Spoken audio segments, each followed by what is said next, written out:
So,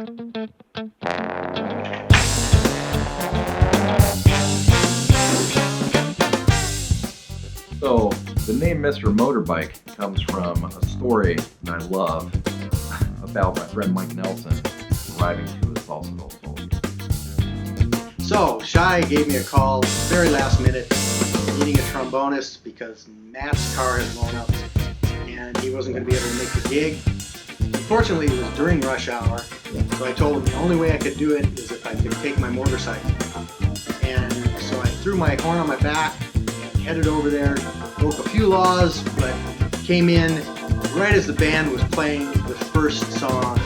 And it just so happened as I'm riding around back, it was an outdoor gig, the path took me right down behind the amphitheater and right behind the band. So I just slid in, pulled out my horn and started playing. So needless to say, I got a little bit of video of this story, so I hope you enjoy this.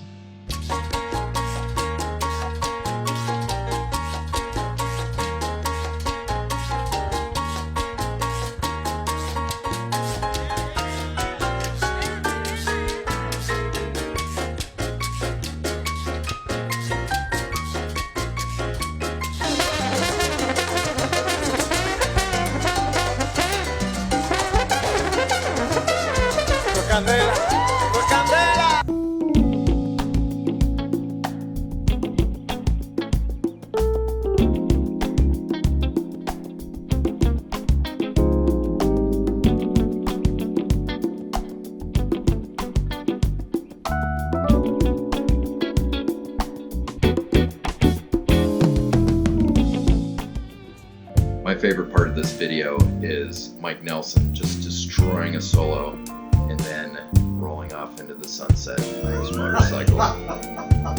So I've been very fortunate to have played some really fun gigs. I toured with Prince for a long time, did a lot of his horn arrangements and albums. I also have a wonderful horn section called Hornheads that I get to record with and tour with as well. But I think one of the most fun times I had playing music was playing with Scott along with Doc Severinsen in the big band. We toured with him for about 4 or 5 years, some spring and fall tours. And it was such a pleasure playing next to Scott and traveling with such a fun group of people. And Doc Severinsen, of course, is a legend and one of the most amazing people on the planet. So that's certainly one of the most fun things I ever did with Scott, along with a lot of great gigs like the salsa band that we play in situations. One of the really cool things about Mike Nelson is that he's the leader of an a cappella funk horn ensemble called Hornheads. And when I was a teacher at a local college in St. Paul, I purchased all of his arrangements and worked them with my students. They're very challenging and musical compositions. If you haven't checked them out,